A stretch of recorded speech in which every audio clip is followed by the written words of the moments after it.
Welcome to the Tech Egg. Don't get scrambled. Enjoy the video. You begin by setting the foundation.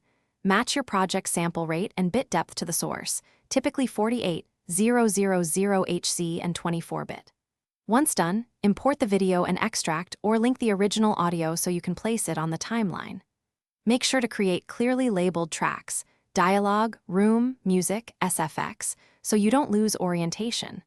Then take a moment to identify the primary audio take. Set a sync marker at a clear transient or clapper point so everything lines up reliably. Now you dive into detailed editing.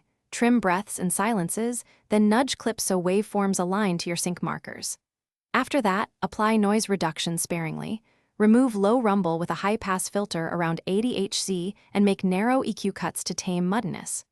Once clean, add dynamics processing, light compression to control peaks, a de-esser for sibilance, and use short fades and crossfades to avoid clicks.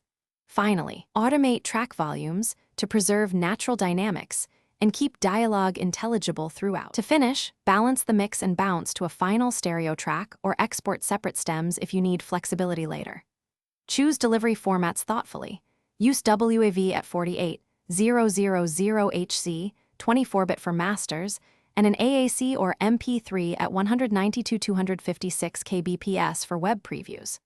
Once exported, test playback on headphones, laptop speakers, and phone to catch issues. If anything goes wrong, like audio dropouts or phase cancellation, first check your routing, then re-export with consolidated clips and no tempo or sample rate conversion enabled. Thanks for watching. Consider subscribing if I helped unscramble your problems.